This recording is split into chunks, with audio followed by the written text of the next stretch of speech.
भारत को लेकर एक ऐसी खोज सामने आई है जो आने वाले सालों में भारत की आर्थिक और रणनीतिक ताकत को पूरी तरह से बदल सकता है। अब तक आपने यही सुना होगा कि चीन ही दुर्लभ मुद्रा खनिज यानी रेयर अर्थ मेटल्स का बॉस है, लेकिन अब इस फील्ड में एक नया खिलाड़ी भी आने की तैयारी में है। दरअसल भारत को अपनी तटीय रेत में 7.3 million ton rare earth metal के भंडार मिल गए हैं, वो भी ऐसे फॉर्म में जिसे निकालने के लिए ना तो आपको कोई महंगी तकनीक चाहिए और ना ही चीन की कोई मदद। यानी इस खोज का सबसे बड़ा फायदा ये है कि भारत को अब चीन पर निर्भर रहने की जरूरत भी नहीं पड़ेगी, ना ही तकनीक के लिए और ना ही कच्चे माल के लिए। अब बात करें कि ये खजाना है क्या और कैसे ये चीन से अलग है और क्यों ये खोज भारत को टेक्नोलॉजिकल सुपर पावर बना सकती है। दरअसल संसद में एक सवाल के जवाब में भारत सरकार के मंत्री ने बताया है कि भारत के पास 7.3 million ton rare earth minerals तटीय रेत या मोनाजाइट सैंड के रूप में मौजूद है। ये रेत दक्षिण भारत के समुद्री किनारों विशेष रूप से केरल, तमिलनाडु, उड़ीसा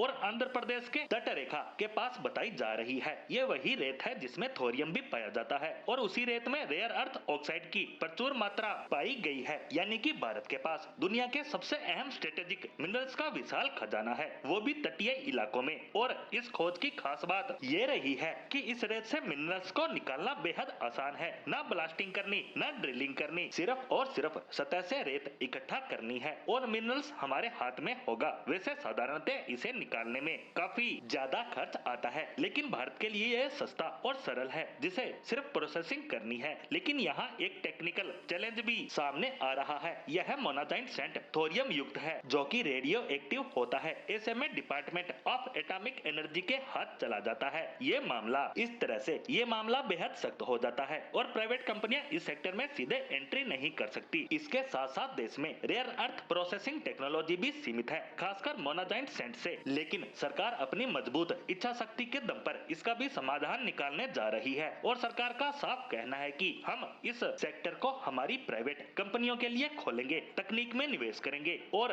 आत्मनिर्भर बन जाएंगे। वहीं अब बात करें इन मेटल्स की उपयोगिता की, तो ये इलेक्ट्रॉनिक वाहनों, ड्रोन्स, मिसाइलों, जेट इंजन, रडार और स्पेस सिस्टम में काम आते हैं। साथ ही मोबाइल, लैपटॉप, कैमरे के लेंस और नेवी के सोनार तक सब में इसका इस्तेमाल किया जाता है। यानी एक तो पहले से ही भारत इन क्षेत्रों में महारत हासिल रखता है और अब इन रेयर अर्थ मटेरियल्स के देश में मिलने से भारत तेजी से आगे बढ़ेगा। वहीं दूसरी तरफ देश की अर्थव्यवस्था तो मजबूत होगी ही, साथ ही देश की सुरक्षा भी मजबूत होगी, क्योंकि इन मेटल्स के लिए भारत चीन पर पूरी तरह से निर्भर है और वह इसके निर्यात में अड़ंगे डालने से बाज नहीं आता। ऐसे में इन मेटल्स की खोज भारत के लिए बहुत ही महत्वपूर्ण कही जा सकती है।